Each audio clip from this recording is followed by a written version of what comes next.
Assalamualaikum warahmatullahi wabarakatuh. Selamat berjumpa di kuliah saya, pemrograman komputer. Saya Dr. Yanti Yulianti dari jurusan Fisika MIPA Universitas Lampung. Berhubung kita tidak bisa berjumpa di kelas seperti biasa, jadi hari ini saya akan coba membuat video untuk kuliah kita, ya, pemrograman komputer. Selanjutnya untuk beberapa minggu ke depan, saya akan melanjutkan beberapa bahan yang saya akan upload untuk kelas online. Baik,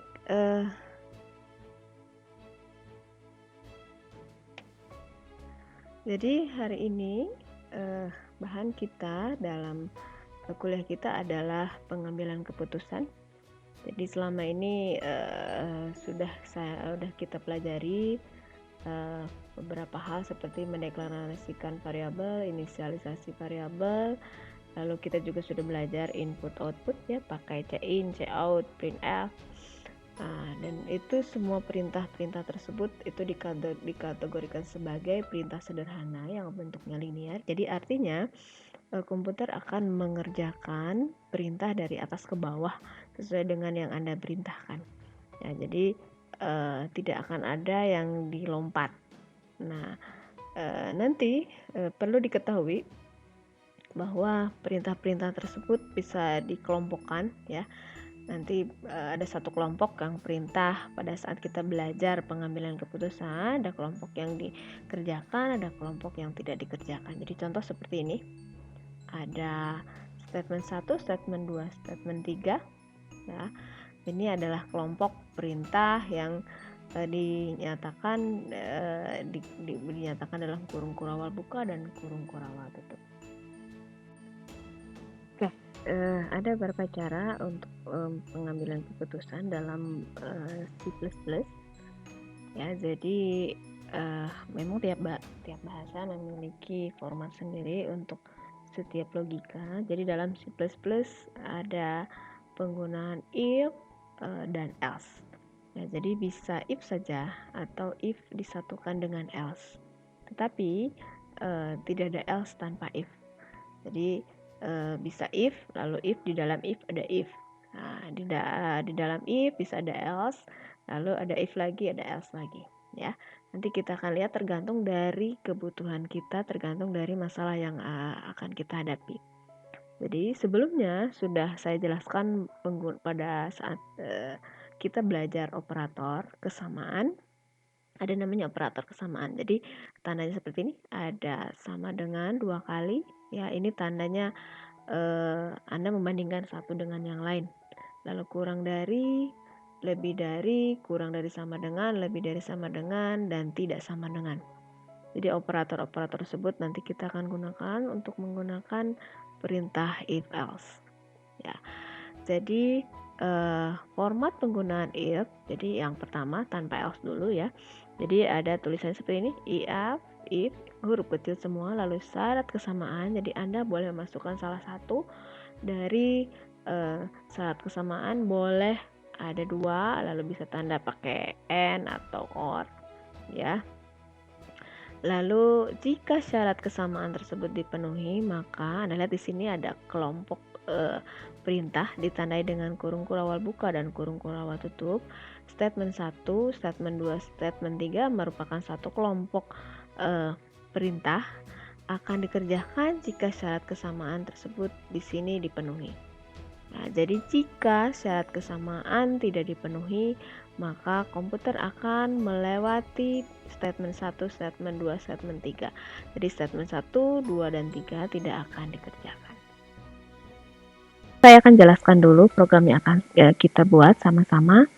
Jadi yang pertama adalah deklarasi variabel. Kita memerlukan 2 variabel X dan Y. Dua-duanya adalah bertipe bilangan real yang ditandai dengan double, ya.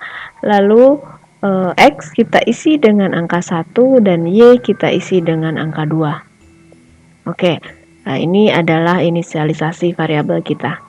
Selanjutnya, jika X sama dengan 1, jadi Anda lihat di sini perbedaan antara sama dengannya 1 kali dan sama dengannya 2 kali. Jadi pada saat sama dengan yang satu kali, Anda akan menyimpan bilangan atau angka 1 pada variabel X. Jadi sebelumnya Anda harus isi X dengan sebuah angka. Jadi kebetulan di sini kita isi dengan angka 1. Nah, di sini adalah membandingkan atau membandingkan antara X, apakah X sama dengan 1 yang kita isi. Ya, jika Anda mengisi X yang Anda pesan tadi diisi dengan angka 1, maka selanjutnya adalah perintah yang harus Anda kerjakan, yang harus dikerjakan oleh komputer adalah Y sama dengan 2 kali X ditambah 1.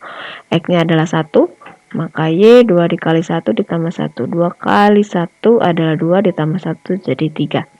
Nah, dari sini Anda lihat di sini ini hanya satu baris perintah yang dikerjakan jika X sama dengan 1. Nah, jadi pada saat Anda memberikan perintah Y sama dengan, Y-nya dikeluarkan, harusnya mengeluarkan angka 3. Nah, jadi jika Anda isi dengan X tidak sama dengan 1 atau selain angka 1, maka perintah ini tidak akan dikerjakan dan Y akan keluar seperti sebelumnya. Jadi ya, kalau Y diisi sebelumnya adalah 2, maka Y pada saat Anda memberikan cout Y sama dengan, maka akan keluar adalah Y sama dengan 2. Sekarang kita akan mulai menggunakan if. Jadi yang pertama kita harus deklarasikan variabel seperti biasa ya. Jadi deklarasikan variabel-variabel yang Anda butuhkan. Jadi kita membutuhkan variabel X dan variabel Y yang dua-duanya tipenya adalah double atau bilangan real. Lalu kita inisialisasi. Jadi setelah deklarasi harus Anda inisialisasi, yaitu mengisi variabel tersebut ya dengan sebuah angka. Lalu kita gunakan if. Jika ya sekarang syarat kesamaannya adalah X sama dengan 1. Lalu ya karena satu baris tidak perlu ada kurung kurawal buka, kurung kurawal tutup. Jadi tadi sebagaimana dicontoh adalah Y sama dengan 2 dikali X ditambah 1. Jadi ya lalu setelah itu hanya Anda keluarkan Y sama dengan Y LNDL. Jadi seharusnya Y kita keluar adalah karena di sini X sama dengan 1 dan sebelumnya kita sudah isi dengan angka 1, maka perintah inilah yang akan kita kerjakan. 2 dikali 1 ditambah 1. 2 kali 1 2 ditambah 1 adalah 3, sehingga Y kita adalah 3. Kita compile. Kita run. Ya, Y kita adalah 3. Oke, jadi pertanyaannya bagaimana jika X itu diisi dengan bukan 1, 3 ya. Jadi padahal di sini syarat kesamaannya adalah X sama dengan 1. Jadi seharusnya komputer akan melewati perintah ini karena syaratnya tidak dipenuhi. Jadi dari sini X sama dengan 3, Y sama dengan 2. Jadi komputer mengisi variabel X dengan angka 3, lalu komputer mengisi variabel Y dengan angka 2, lalu komputer akan mengecek apakah X-nya sama dengan 1, kebetulan X kita adalah 3 dan bukan 1, sehingga komputer akan melewati perintah ini dan langsung ke perintah sesudahnya. Jadi langsung komputer menulis Y sama dengan, Y-nya diisi dengan angka sebelumnya. Jadi karena di sini Y adalah 2 kali X ditambah 1, sedangkan syarat kesamaan tidak dipenuhi, maka Y harusnya diisi dengan 2 ya. Jadi komputer tidak mengerjakan perintah ini. Jadi kita lihat apakah betul atau tidak hasilnya 2. Oke. Sekarang ya, sekarang Y kita adalah 2 karena komputer tidak mengerjakan perintah yang ini. Selanjutnya adalah penggunaan if disertai dengan else. Jadi kalau sebelumnya adalah if saja, nah sekarang if disertai dengan else. Jadi artinya ada pilihan lain ya jika syarat kesamaannya tidak dipenuhi. Jadi di sini formatnya adalah if, if, I dan F huruf kecil semua, lalu syarat kesamaan seperti sebelumnya ya. Jadi bisa sama dengan, bisa kurang dari, lebih dari, kurang dari, sama dengan, dan sebagainya, atau gabungan dari semua itu. Jika syarat kesamaannya dipenuhi, maka di sini ada kelompok kelompok perintah, yaitu statement 1 dan statement 2 yang akan dikerjakan jika syaratnya dipenuhi. Lalu else, ya else itu artinya perintah yang dikerjakan jika syarat kesamaannya tidak dipenuhi. Maka jika syarat kesamaannya tidak dipenuhi, maka statement 3 dan statement 4 ya akan dikerjakan. Jadi kalau ini dipenuhi statement 1, statement 2, kalau tidak dipenuhi statement 3 dan statement 4. Ya, jadi sini artinya jika syarat kesamaan dipenuhi, maka statement 1 dan statement 2 dikerjakan. Jika syarat kesamaan tidak dipenuhi, statement 4, 3 dan statement 4 yang akan dikerjakan. Jadi contoh dari penggunaan if dan else di sini adalah lanjutan dari program kita. Jadi yang sebelumnya program kita adalah mengisi atau mendeklarasikan variabel x dan y yang masing-masing adalah tipe yang sama, yaitu tipe bilangan real yang dinyatakan dalam double ya. Lalu kita inisialisasi atau isi x-nya 2, y-nya 2. Jadi Anda sebenarnya boleh bebas ya mengisi berapa saja. Di kebetulan isi 2, y-nya 2, x-nya 2, y-nya 2. Lalu jika x-nya sama dengan 1, jadi if x sama dengan 1, nah, x kita adalah 2, jadi bukan sama dengan 1. Jika x-nya sama dengan 1, maka y 2 kali x ditambah 1. Selain x1, selain x sama dengan 1 adalah else, jadi perintah yang akan dikerjakan jika x-nya bukan 1 atau tidak sama dengan 1, maka y sama dengan 3x, 3 kali x ditambah 10. Lalu kita keluarkan y-nya berapa. Ya, jadi kita lihat bagaimana keluaran programnya. Ya, x kita adalah 2, y kita adalah 2. Ya, lalu apakah x sama dengan 1? X kita adalah 2. Sehingga komputer akan melewati perintah ini dan langsung ke perintah ini. Ya, karena x kita adalah bukan 1, maka x adalah y sama dengan 3 kali x ditambah 10. 3 dikali 2 ditambah 10. 3 kali 2, 6 ditambah 10 sama dengan 16. Sehingga keluaran programnya adalah y sama dengan 16. Kita lihat langsung ke programnya. Jadi silahkan Anda kembali ke Dev C++ nya. Ya, lanjutkan programnya. Di sini sebelumnya sudah kita isi x-nya 2, y-nya 2, lalu ada perintah jika x sama dengan 1, maka komputer harus mengerjakan y sama dengan 2 kali x ditambah 1. Nah, kita akan pelajari bagaimana menggunakan else. Ya, tadi jika x-nya selain dari 1 atau x-nya bukan 1 atau x tidak sama dengan 1 ya, atau else, maka y sama dengan 3 dikali x ditambah 10. Ya, jadi seharusnya ini agak berbeda dengan tadi, kayak tadi x-nya 2, sekarang x-nya 3. Jadi apakah x sama dengan 1? X kita adalah 3. Jadi ini akan dilewati. Ya, perintah ini akan dilewati.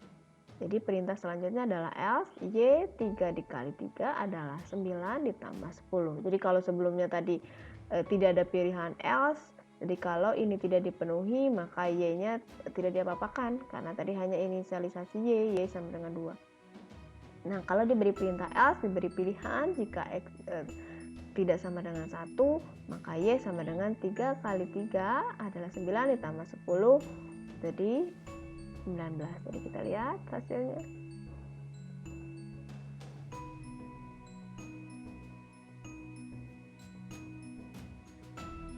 Oke. Ya, y sama dengan 19.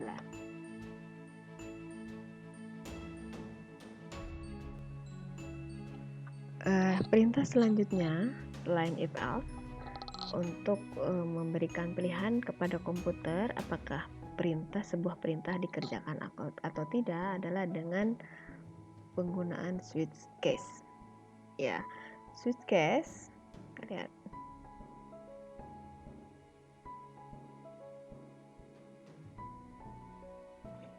Jadi switch case ini akan memberikan beberapa perintah pilihan cukup banyak ya, bisa 1, bisa 2, bisa 10 dan sebagainya. Jadi switch itu ya seperti switch itu seperti apa ya, seperti tombol listrik. Jadi Anda tinggal memencet tombol yang sesuai dengan yang Anda inginkan.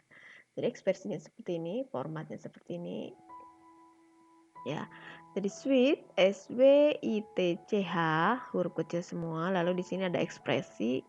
Ya, nanti kita lihat contohnya ekspresinya seperti apa.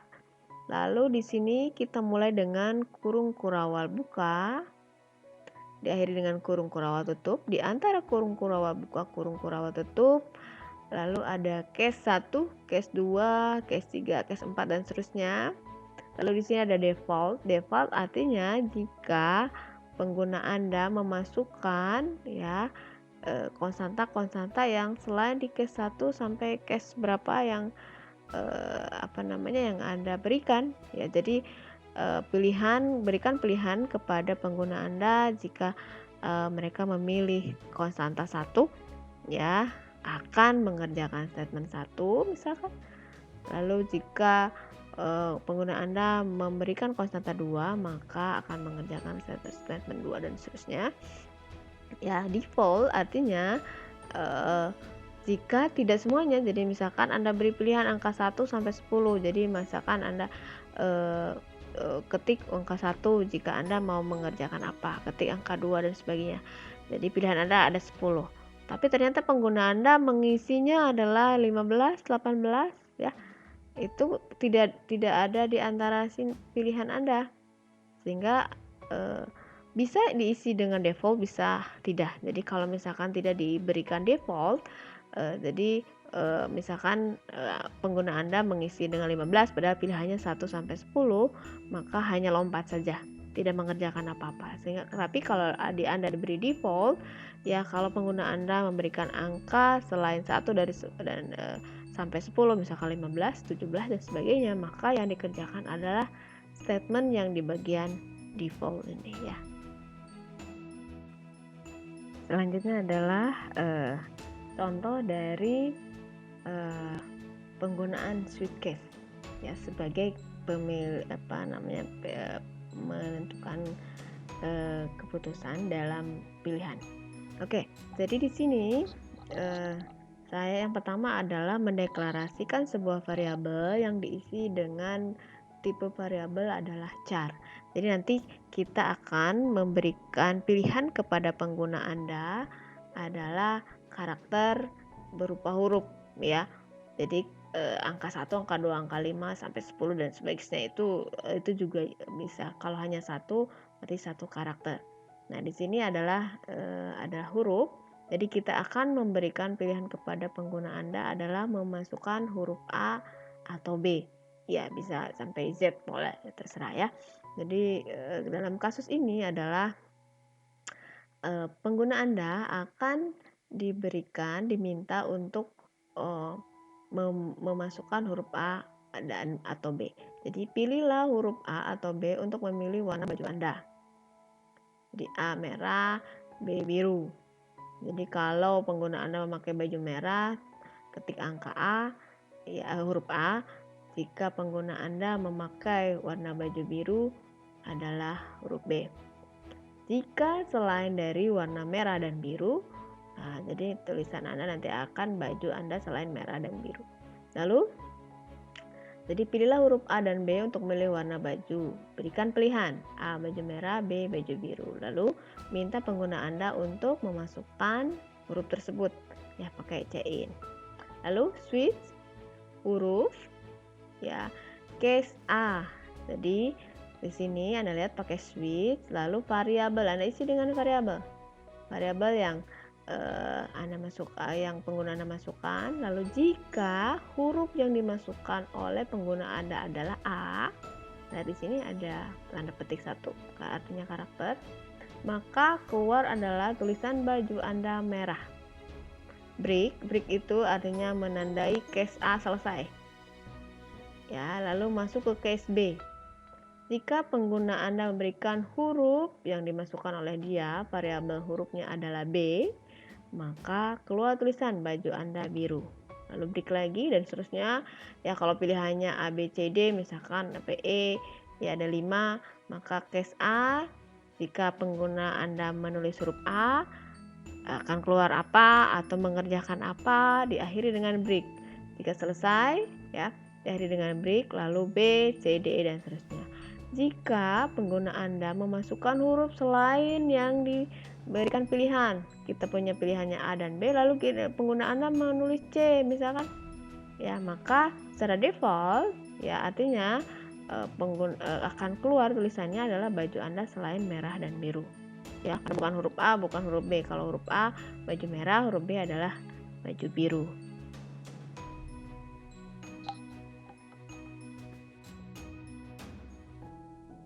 Kita langsung kepada kita langsung membuat program untuk mencoba switch case. Jadi yang pertama adalah deklarasi variabel char huruf, lalu kita berikan pengguna Anda informasi pilihan baju Anda.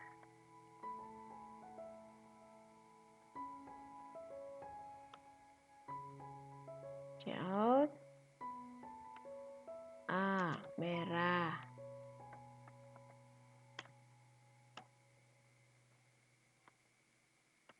B biru,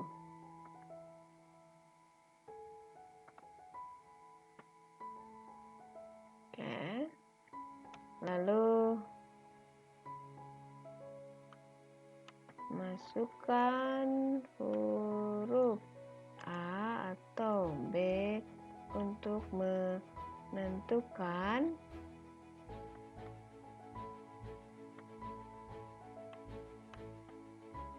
pilihan baju Anda. In huruf. Oke, kita coba dulu sampai di sini. Oke, ENDL kurang L.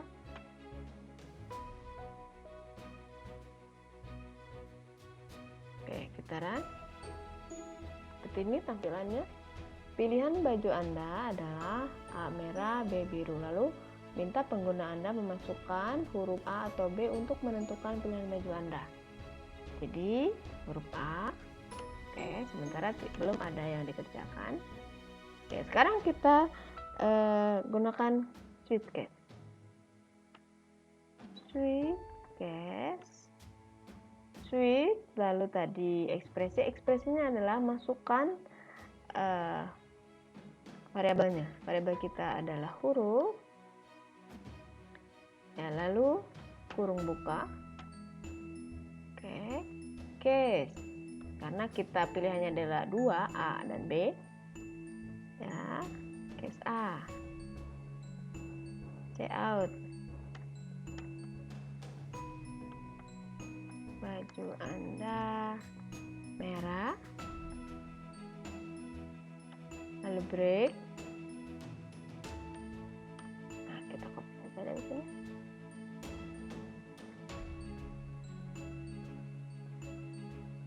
Case B, baju Anda biru. Default, artinya selain A dan B adalah cout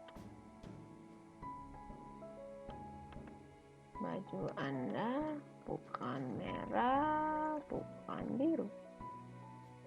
Ya, apapun lah tulisan Anda ya. Oke. Selesai? Oke, selesai. Oh, kita sudah punya. Oke, kita compile. Tidak ada error, kita coba. Oke, kita coba. Pilihan baju Anda adalah A merah, B biru. Ya, masukkan huruf A atau B untuk menentukan pilihan baju Anda. Saya akan masukkan huruf A. Seharusnya kalau huruf A akan tulisan baju Anda ada merah. Oke, baju Anda merah. Sekarang kita coba selain huruf A, huruf B, baju Anda biru. Selain huruf A dan B, F. Oke. Baju Anda bukan merah, bukan biru. Ya. Oke. Ya, silahkan dicoba ya sampai Anda betul-betul memahami penggunaan suitcase. Kita akhiri perkuliahan kita dengan latihan. Silakan Anda kerjakan latihan ini di rumah ya. Boleh Anda kerjakan secara berkelompok. Saya kira kalau masih berkelompok hanya 3 orang masih boleh ya. Anda berkumpul bertemu teman Anda, atau Anda boleh berkelompok dengan cara online atau apapun lah ya. Jadi soalnya adalah buatlah program komputer untuk menghitung upah yang diterima oleh seorang karyawan. Jadi pada awalnya Anda minta karyawannya mengisi datanya, data nama ya. Jadi nama depan, nama belakang, lalu jumlah jam kerja per minggu. Lalu jika jam kerja kurang dari atau sama dengan 40 jam per minggu, maka upah yang diterima oleh pekerja tersebut adalah jam kerja dikali 100.000. Jika lebih dari 40 jam per minggu adalah 40 dikali 100.000 ditambah jam kerja dikurang 40 dikali 150.000. Jadi artinya lebih dari 40 jam per minggu adalah lembur ya. Jadi diberikan tambahan lebih. Jadi pengalinya lebih besar daripada yang biasa. Oke, jadi nanti setelah Anda menghitung upahnya berapa, lalu berikan pesan kepada pekerjanya atau pengguna Anda. Jika kurang dari 30 jam, Anda beri pesan untuk lebih giat lagi bekerja. Jika antara 30 dan 40 jam, berikan selamat karena sudah bekerja dengan baik. Dan jika lebih dari 40 jam, berikan apresiasi yang lebih bahwa pekerja tersebut sudah memberikan kontribusi yang sangat baik kepada perusahaan. Jadi contoh keluaran seperti ini. Jadi nama depan ini yang diberi miring artinya diisi dari keyboard ya.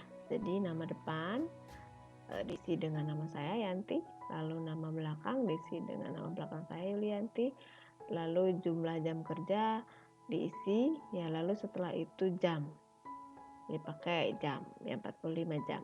Jadi contoh misalkan ngisi 45 lalu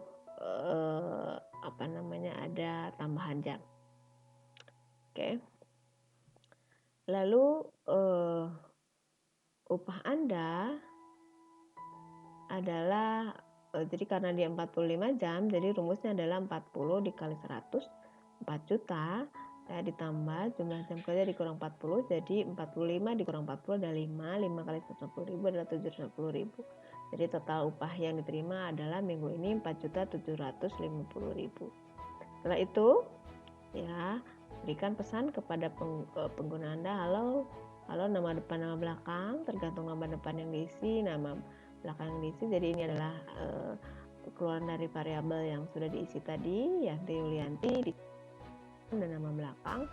Jumlah tulisan, jumlah jam kerja Anda minggu ini adalah 45 jam. Jadi ini yang ditebalkan ya. Ditebalkan artinya itu adalah hasil dari perhitungan, bukan dari input. Ya, jumlah jam kerja Anda adalah 45 jam. 45 adalah berasal dari sini ya. Lalu karena dia lebih dari 40 jam, maka berikan selamat, Anda sudah banyak berkontribusi hidup perusahaan. Teruskan ya. Ya, gitu ya. Jadi silakan Anda kerjakan secara berkelompok bagaimanapun caranya, lalu setelah Anda kerjakan ya, kirim ke email saya. Oke. Terima kasih sudah bergabung di kelas saya. Ya, selamat bekerja, selalu sehat, selalu jaga diri. Assalamualaikum warahmatullahi wabarakatuh.